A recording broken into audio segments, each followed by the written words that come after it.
High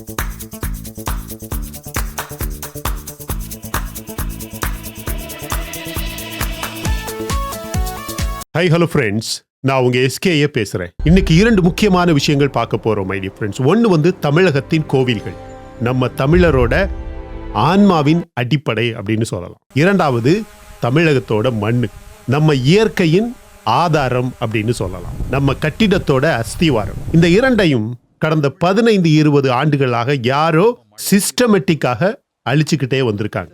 இப்ப புதியதாக வந்திருக்க அரசு வந்து 30 நாள் ஆகுது. ஆனா ஏற்கனவே அதிகமான மாற்றங்கள் தெரியுது. அது என்ன அப்படின்னு கடைசி வரைக்கும் பாருங்க. சரி ஃப்ரெண்ட்ஸ், முதல்ல கோயில் பற்றி பேசணும். தமிழ்நாட்டில் எத்தனை கோவில்கள் இருக்கு தெரியுமா? 44,000க்கும் அதிகமான கோவில்கள், 44,000 கோயில்கள் தமிழ்நாட்டில் இருக்கு. இந்த பூமியில வேற எந்த மாநிலத்திலையும் இல்லாத அளவுக்கு கோயில்கள் நம்ம மாநிலத்தில் இருக்கு. தமிழ்நாடு அப்படின்னு சொல்றதை விட டெம்பிள் நாடு, இது நம்முடைய ஐடென்டிட்டி. இது நம்ம பிராண்டிங் கிடையாது மை டியர் ஃப்ரெண்ட்ஸ், இது நம்ம வரலாறு. இந்த 44,000 கோயில்களுமே தமிழ்நாட்டின் அரசு கையில் இருக்கு. Hindu religious and charitable endowment department அப்படிங்கிற அமைச்சரவையின் கீழே இது அரசு கண்ட்ரோல் பண்றது. ஒரு கேள்வி கேட்கணும், தமிழ்நாட்டில் இருக்கக்கூடிய சர்ச்சை வந்து அரசு கண்ட்ரோல் பண்ணுதா? தமிழ்நாட்டில் இருக்கக்கூடிய மாஸ்கை அரசு கண்ட்ரோல் பண்ணுதா? தமிழ்நாட்டில் இருக்கக்கூடிய ஹிந்து கோவில்கள் மட்டும்தான் கவர்மெண்ட் கண்ட்ரோல்ல இருக்கு. ஏன் யோசிங்க. சரி, அது ஒரு பொலிட்டிக்கல் டிபேட், அது வேற விஷயம். ஆனா அதை கண்ட்ரோல் பண்றவங்க சரியா மெயின்டைன் பண்றாங்களா?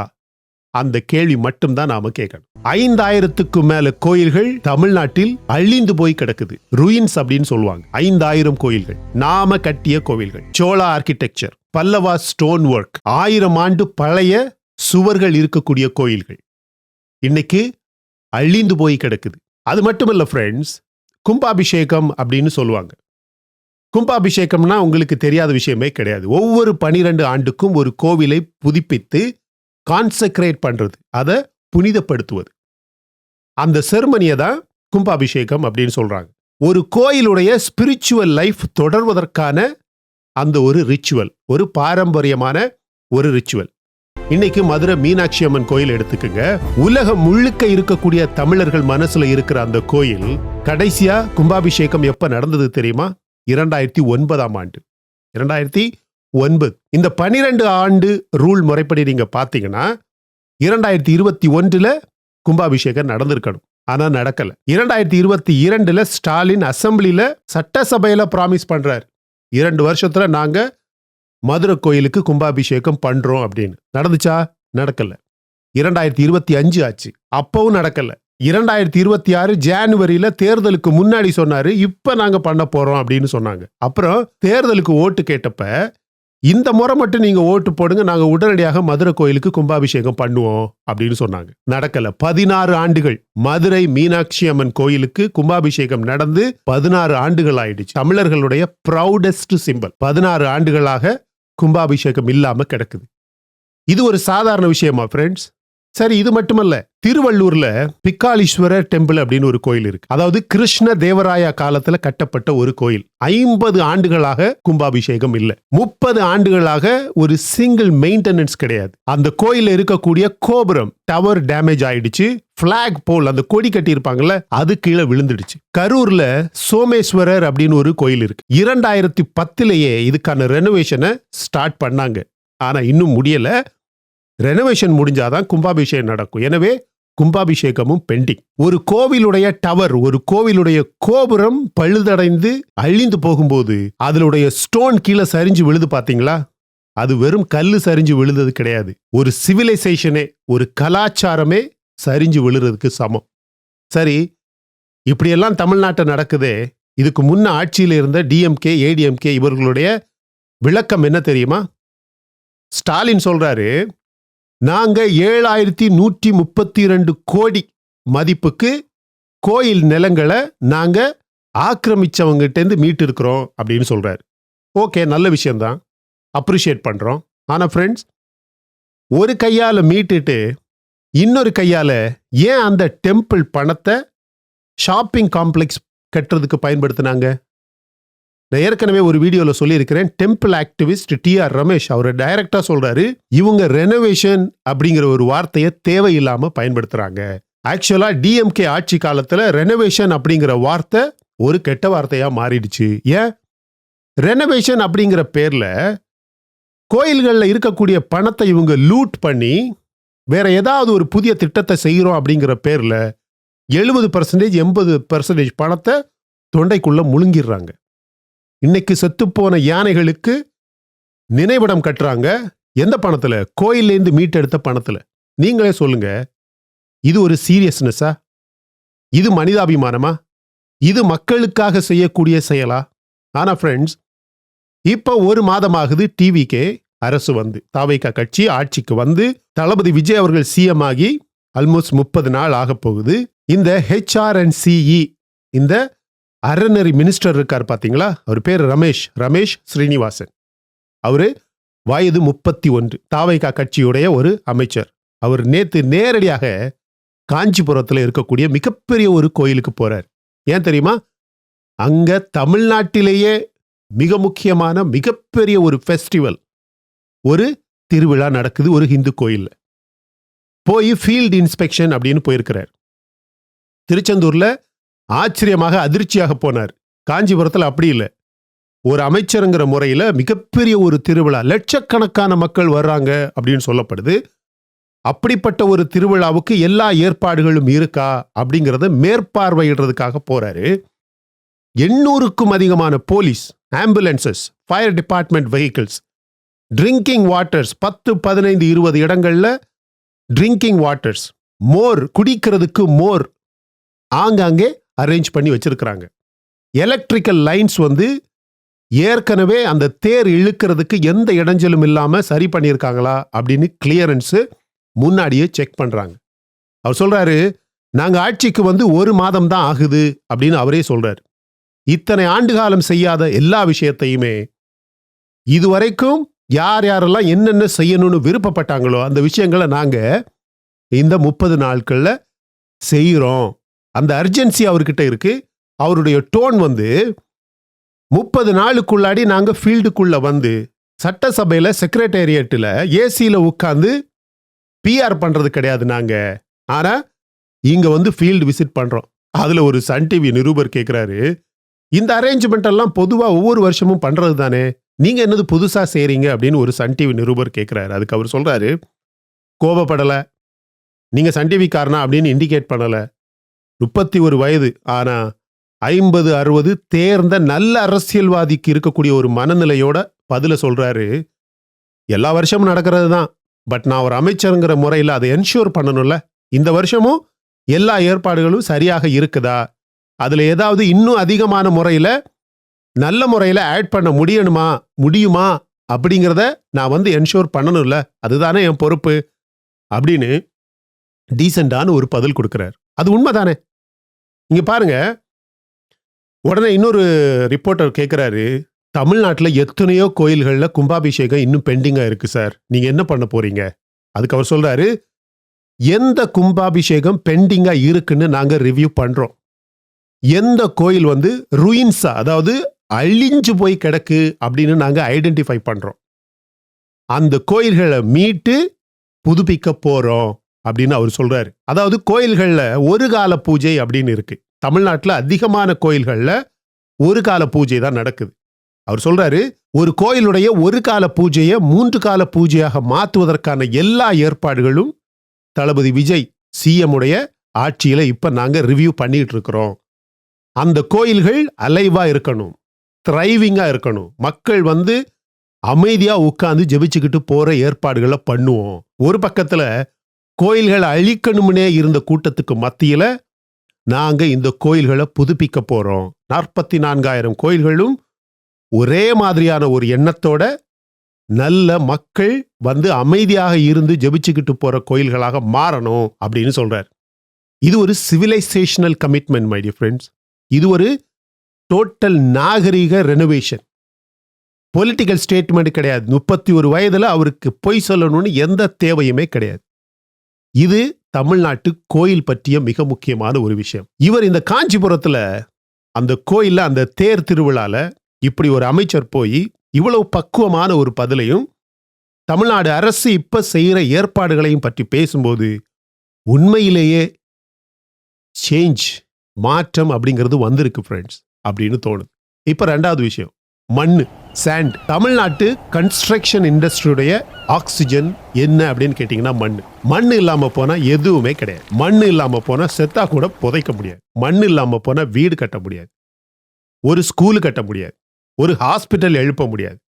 கடந்த 2 ஆண்டுகளாக தமிழ்நாட்டில் என்ன நடக்குது தெரியுமா? பல 10-15 ஆண்டுகளாக நடக்கு. ஆனா மிகவும் முக்கியமாக கடந்த 2 ஆண்டுகளாக தமிழ்நாட்டில் என்ன நடக்கு அப்படின்னு கேட்டீங்கன்னா, ரிவர் சாண்ட் குவாரிஸ் இருக்கு பாத்தீங்களா? இது எல்லாமே வாட்டர் ரிசோர்சஸ் டிபார்ட்மெண்ட் கிட்ட இருந்தது. இடி வந்து கேஸ் போட்டாங்க. அதாவது என்ஃபோர்ஸ்மெண்ட் டைரக்டரேட். இது ஒரு சென்ட்ரல் கவர்மெண்ட் ஆர்கனைசேஷன், இன்ஸ்டிடியூஷன்.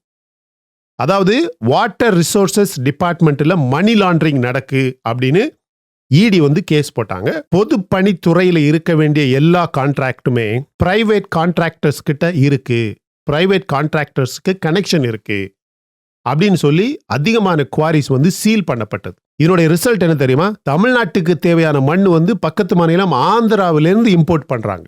ஒரு யூனிட் எவ்வளவு தெரியுமா? 12,500 முதல் 13,000 ரூபாய். நம்ம ஆத்துல கிடக்கிற மண்ணுக்கு நாம ஆந்திராவுக்கு பணம் கொடுக்கிறோம். ஏன்? யாருடைய ஃபெயிலியர்? நீங்க பாருங்க, அதோடைய எம்சாண்டை நீங்க பாருங்க. இது வந்து எம்சாண்ட் அப்படிங்கிறது ஒரு மேனுஃபேக்சர்ட் சாண்ட், செயற்கையாக தயாரிக்கப்படக்கூடிய ஒரு மண். இது ஆத்து மணலுக்கு ஒரு ஆல்டர்னேட். 12 ஆண்டுகளாக இந்த எம்சாண்ட் சிஸ்டம் தமிழ்நாட்டில் இருக்கு. ஆனா இந்த 12 ஆண்டுகள்ல ஒரு ப்ராப்பர் பாலிசி, ஒரு லா, ஒரு சட்டம், ஒரு ரூல்ஸ் அண்ட் ரெகுலேஷன்ஸ், ஒரு கைட்லைன்ஸ் இந்த எம்சாண்டுக்கு தமிழ்நாட்டில் கிடையாது.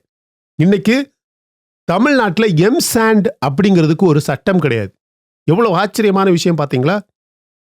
எத்தனை ஆயிரம் கட்டிடங்கள் வானுயர்ந்த கட்டிடங்களாக நிமிர்ந்து எழுந்து நிக்குது. அந்த கட்டிடங்கள்ல எத்தனை லட்சம் யூனிட்ஸ் ஆஃப் எம்சாண்ட் இருக்கு தெரியுமா? ஆனா அந்த எம்சாண்டுக்கு தமிழ்நாட்டில் ஒரு சட்டம் கிடையாது. ஒரு சட்டம் இல்லைன்னா குவாலிட்டி கண்ட்ரோல் இருக்காது.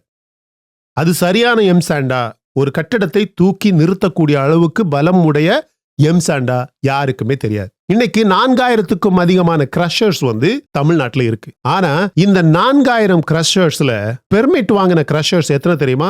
1376 மட்டுமே. இந்த 1376 கிரஷர்ஸ்ல அப்ரூவல் வாங்கின கிரஷர்ஸ் எவ்வளவு தெரியுமா? வெறும் 476. 3000க்கும் அதிகமான கிரஷர்ஸ் தமிழ்நாட்டில் குவாலிட்டி அப்ரூவல் இல்லாம ஓடிக்கிட்டே இருக்கு. சட்டமே இல்லாம, குவாலிட்டி செக் இல்லாம, குவாலிட்டியே இல்லாம எம்சாண்ட் ப்ரொடியூஸ் பண்ணிட்டு இருக்காங்க. இது எங்க போகுது? உங்க வீட்டுக்கு போகுது, நம்ம வீட்டுக்கு போகுது. யோசிங்க ஃப்ரெண்ட்ஸ், நம்ம வீட்டு ஃபவுண்டேஷன்ல போகிற சாண்ட் சப்ஸ்டாண்டர்ட் சாண்டாக இருக்கலாம். அதாவது இருக்க வேண்டிய குவாலிட்டிக்கு கீழ்த்தரமான ஒரு குவாலிட்டி இருக்கக்கூடிய எம்சாண்டாக இருக்கலாம் அப்படிங்கிறது 12 வருடமாக எல்லாருக்குமே தெரியும். அப்படின்னா யாரோ 12 ஆண்டுகளாக எந்த ஒரு பாலிசியுமே இதுக்கு கிரியேட் பண்ணல, சட்டம் போடல. ஏன்? டெலிபரேட்லி, வேணும்னே போடல. ஏன்? யாருமே இதை ரெகுலேட் பண்ணல. ஏன்? இன்னைக்கு மதுரை கோர்ட்ல டைரக்டா சொல்லியிருக்காங்க, இந்த எம்சாண்ட் பிசினஸ்ல, இந்த ரிவர் சாண்ட் பிசினஸ்ல அரசு தான் நேரடியாக இன்வால்வ் ஆகணும். தேர்ட் பார்ட்டி ஏன் இன்வால்வ் ஆகுறாங்க அப்படிங்கிறதுக்காகவே மதுரை கோர்ட் வந்து இதை தடுத்து போட்டிருக்கிறாங்க. அந்த தேர்ட் பார்ட்டி தான் இவங்க வந்து அந்த லோடை எடுத்து தேவையான இடத்துல கொண்டு போய் கொடுக்கறவங்க. அந்த லோடர்ஸே ட்ரேடர்ஸா மாறி இருக்கிறாங்க. அதாவது ஒரு லாரி ஓட்டுற அந்த லோடை எடுத்து ஒரு பக்கத்துல கொண்டு கொடுக்கறவன் வியாபாரியா இருக்கிறான். அவன் கையில தான் பிளாக் மணி போகுது. சாண்ட் மாஃபியா என்பது தமிழ்நாட்டில் ஒரு பொலிட்டிக்கல் ப்ரொடெக்ஷனோட ஓடிக்கிட்டே இருக்கு ஃப்ரெண்ட்ஸ். டிஎம்கே காலத்துல இதே இந்த சிஎம் விஜய் அவர்கள் அவருடைய பிரச்சாரத்துல, தேர்தல் பிரச்சாரத்துல சொல்றாரு, 4730 கோடி ரூபாய்க்கான இல்லீகல் சாண்ட் மைனிங் லூட் வந்து தமிழ்நாட்டில் நடந்திருக்கு. 5832 கோடி பீச் சாண்ட் மைனிங் ஸ்கேமுக்கு Madras high court CBI probe order பண்ணியிருக்கு. சிபிஐ உடனடியாக விசாரணை பண்ணணும் அப்படின்னு ஹைகோர்ட் வந்து மெட்ராஸ் ஹைகோர்ட் வந்து ஆர்டர் போட்டிருக்கு. இது ஒரு சாதாரண கரப்ஷன் கிடையாது மை டியர் ஃப்ரெண்ட்ஸ். இது organised loot. This is a systematic loot. இது 1 வருடம் 2 வருடமாக இல்லை, பல டெக்கேட்ஸாக நடக்கு. 10 15 20 வருடங்களாக நடக்கு. ஆனா நீங்க நினைப்பீங்க சரி இது நடக்க இப்ப டிவிக்கே என்ன பண்ணிருக்கு, தாவேக்கா என்ன பண்ணிச்சு சொல்லுங்க அப்படின்னு கேட்பீங்க. தாவேக்கா அரசு வந்து வெறும் 30 நாள் ஆகல. இந்த டிபார்ட்மெண்ட்டுக்கு இன்னைக்கு மினிஸ்டர் டி.கே. பிரபு இருக்கிறார். நேச்சுரல் ரிசோர்சஸ் டிபார்ட்மெண்ட், இயற்கை வளங்களுக்கான இயற்கை கனிமங்களுக்கான மினிஸ்டர். இவரு இதுவரைக்கும் ஆட்சிக்கு வந்து செக்ரட்டேரியட்டில் சீட்டு போடல. அதாவது சட்டமன்றத்தில் அவருக்கான சேர்ல போய் இன்னும் உட்காரல. ஏன்? டைரக்டா ஃபீல்டுக்கு போயிருக்கிறார். விருதுநகர், தூத்துக்குடி, திருநெல்வேலி, மதுரை அப்படின்னு கன்னியாகுமரி ஒரே ஒரு வாரத்துல, தமிழ்நாட்டில் ஒரே ஒரு வாரத்தில், ஆக்சுவலா ஒரே ஒரு வாரம் கூட இல்லை, வெறும் 5 நாட்கள்ல 67 ஸ்டோன் குவாரிஸ் சஸ்பெண்ட் பண்ணியிருக்கிறார். 469 வெஹிக்கிள்ஸை சீஸ் பண்ணியிருக்கிறார். திருவண்ணாமலையில மட்டுமே 6 சாண்ட் குவாரிஸை க்ளோஸ் பண்ணியிருக்கிறார். இன்னைக்கு மொத்த ஸ்டேட் வைடு மாநிலம் முழுவதுமாக பார்த்தீங்கன்னா 80 100 குவாரிஸ் வந்து சீல் பண்ணியிருக்கிறாங்க அப்படின்னு டேட்டா சொல்லுது. ட்ரோன் பயன்படுத்தி சர்வே பண்றாங்க. அன்ஆத்தரைஸ்ட் அப்ரூவல் இல்லாம ஆப்ரேட் பண்றவங்களை அந்த நிமிடமே அந்த ஸ்பாட்லயே க்ளோஸ் பண்றாங்க. இது மினிஸ்டர் பிரபு அவர்களின் டெக்ளரேஷன். யோசிங்க ஃப்ரெண்ட்ஸ், தான் மினிஸ்டர் ஆகி இன்னும் செக்ரட்டேரியட்ல சட்டசபையில போய் அவருடைய எம்எல்ஏ சீட்ல மினிஸ்டர் சீட்ல இன்னும் உட்காரல, ஃபீல்டுல சர்வே பண்ணி க்ளோஸ் பண்ணிக்கிட்டே இருக்கிறார். இந்த குவாரிஸ் வந்து 1 வருடம் 2 வருடம் 5 வருடமாக ஆப்ரேட் ஆனதில்லை. இந்த குவாரிஸ் 20 வருடங்களாக ஆப்ரேட் பண்ணிக்கிட்டு இருக்காங்க. யாரும் போகவே முடியாது. 1000 2000 3000 அடி ஆழத்துல மலைகளை கொடைஞ்சு அங்க போறதுக்கே அந்த டிஸ்ட்ரிக்ட்ல இருக்கக்கூடிய எஸ்பி போலீசஸ் வந்து அலோவ் பண்றது கிடையாது. ஏன்னா சேஃப் கிடையாது. பெரிய பெரிய பிசினஸ் மேன், பெரிய பெரிய லோடு பண்றவங்க, பெரிய பெரிய ட்ரேடர்ஸ், பெரிய பெரிய லாரி அந்த கார்பரேஷன் ஹெட்ஸ் இருக்காங்க பாத்தீங்களா, அவங்களே போறது கிடையாது. ஏன்னா அந்த மாதிரி இடங்களுக்கு போறது பாதுகாப்பு கிடையாது. மினிஸ்டரு செக்ரட்டேரியட்டை விட்டு 3 நாளைக்குள்ளாடி ஃபீல்டுக்கு போய் கடந்த 3-4 நாட்களாக வீட்டுக்கே போகாம, சட்டசபைக்கு போகாம, தன்னுடைய மினிஸ்டர் ஆபீஸுக்கு போகாம டாக்குமெண்ட்டை தூக்கிட்டு ஒவ்வொரு குவாரியா ஃபீல்டு விசிட்டுக்கு போயிருக்கிறாரு அப்படின்னு ஆதாரங்கள் வெளியே வந்துகிட்டு இருக்கு. இதுதான் இன்னைக்கு வந்திருக்கக்கூடிய சேஞ்ச், இன்னைக்கு வந்திருக்கக்கூடிய கவர்னன்ஸோடைய வித்தியாசம். ஆனா ஃப்ரெண்ட்ஸ், நீங்க மிக முக்கியமான ஒரு விஷயத்தை கவனிக்கணும். இன்னைக்கு 100 குவாரிஸ் வந்து க்ளோஸ் ஆகும்போது ஒரு ஆர்டிஃபிஷியல் ஷார்ட்டேஜ் வந்து கிரியேட் ஆகுது. தமிழ்நாடு முழுவதுமாக கன்ஸ்ட்ரக்ஷன்ல ஸ்லோ டவுன் வருது. அப்படின்னா பிரைஸ் வந்து ஸ்பைக் ஆகுது. அந்த பிரைஸ் ஸ்பைக்கை வச்சு மக்களும் சரி, இந்த குவாரி ஓனர்ஸும் சரி, எதிர்கட்சியும் சரி பொலிட்டிக்கலி ப்ரெஷர் போடுவாங்க. எதிர்கட்சியை விடுங்க, அலையன்ஸ்ல இருக்கக்கூடிய சிபிஐ, சிபிஎம், விசிகே இது மாதிரியான ஆட்கள் ப்ரெஷர் போட ஆரம்பிப்பாங்க. ஸோ நீங்க கொஞ்சம் நிறுத்துங்க, ரிலாக்ஸ் பண்ணுங்க, விலை உயர்வு அதிகரிச்சுக்கிட்டே போகுது, பொருட்கள் வாங்க முடியல, கட்டடங்கள் கட்ட முடியல, வீடுகள்லாம் அப்படியே நிறுத்தி போட்டிருக்காங்க, ஸோ நீங்க கொஞ்சம் ரிலாக்ஸ் பண்ணுங்க அப்படின்னு இப்படி பிரபு மாதிரியான ஆட்கள் போய் அப்படியே அதிரடியாக க்ளோஸ் பண்றாங்க பாத்தீங்களா, அதை ஸ்லோ டவுன் பண்ணுவாங்க. கடந்த காலத்தில் டிஎம்கே கட்சியையும் இப்படித்தான் ஸ்லோ டவுன் பண்ணாங்க அப்படின்னு நம்ம நினைக்கலாம். அப்படி கிடையாது. அவங்க என்ன பண்ணாங்க தெரியுமா? இதை அப்படியே பிரைவேட்டுக்கு கொடுக்கறது. நீ மலையை வந்து 1000 அடி வெட்டு, 2000 அடி வெட்டு, 50,000 அடி கூட வெட்டு, பட் எனக்கு 1000 கோடி 2000 கோடி என்னுடைய பார்ட்டிக்கு கொடு, எனக்கு முக்கியமான மினிஸ்டர்ஸுக்கு கொடு, எங்க குடும்பத்திலேயே ஒரு 16-17 பேர் மிக முக்கியமானவங்க இருக்காங்க, அவங்க எல்லாருக்கும் 20 25 50 100 கோடி கொடு, நீ எத்தனை வருஷம் வேணுமாலும் கல் எடுத்துக்க, மண் எடுத்துக்க, உன் மண்டையை உள்ள போட்டு கூட என்ன வேணுமாலும் எடுத்துக்க அப்படின்னு. இன்னைக்கு தமிழ்நாட்டில் 55,000 லாரிஸ் வந்து இந்த குவாரிஸ் இண்டஸ்ட்ரியில இருக்கு. லட்சக்கணக்கான டிரைவர்ஸ், ஒர்க்கர்ஸ் இருக்கிறாங்க. அவங்க எல்லாருடைய லைவ்லிஹுட் வந்து அஃபெக்ட் ஆகுது. லட்சக்கணக்கான டிரைவர்ஸ், ஒர்க்கர்ஸ் அவங்களுடைய லைஃப் அஃபெக்ட் ஆகும்போது இதுக்கான மாற்று வழிகள் நம்ம அரசுகிட்ட இருக்கா அப்படின்னு கேட்டிங்கன்னா, மிக முக்கியமான ரொம்பவும் சாமர்த்தியமான திட்டம் வந்து தமிழ்நாட்டு அரசுகிட்ட இருக்கு. நீங்க பாருங்க, லீகலாகவே சப்ளை சேனல்ஸ் வந்து ரொம்ப ஃபாஸ்டா அதிகமாக ஓபன் பண்ண முடியும். இன்னைக்கு தமிழ்நாட்டில் இருக்கக்கூடிய எல்லா டேமையும் எடுத்துக்கங்களேன். இன்னைக்கு தமிழ்நாட்டில் இருக்கிற டேம்ல சில்ட் எடுக்காமலேயே 50-60 ஆண்டுகள் ஆயிடுச்சு. நம்ம சில்ட் பற்றிய ஒவ்வொரு ஏரி, குளம், டேம் இதுல சில்ட் எடுக்கிறத பற்றியே, தூர் வாடுறத பற்றியே ஒரு வீடியோ தெளிவாக பண்ணியிருக்கிறோம். ஒரு வைரலான வீடியோ, அதை போய் பாருங்க.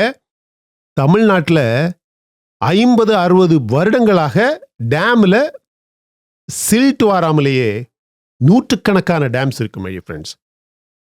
அப்படின்னா 50 ஆண்டுகளாக டேம்ல மண் செட்டில் ஆகிட்டே இருக்கு. அதுவும் இந்த எம் சாண்டை விட மிக சக்தி வாய்ந்த ஒரு சாண்டு தான். அதை எடுத்தா நம்பர் 1, தமிழ்நாட்டில் இந்த கட்டிடம் கட்டுவதற்கான எந்த பிரச்சனையுமே இருக்காது. ரெண்டாவது, டேம் கெப்பாசிட்டி ரொம்ப இம்ப்ரூவ் ஆகும். அதிகமான வாட்டர் ஸ்டோர் பண்ண முடியும். அப்படின்னா மழை வந்தா ஃப்ளட்டை கண்ட்ரோல் பண்ண முடியும்.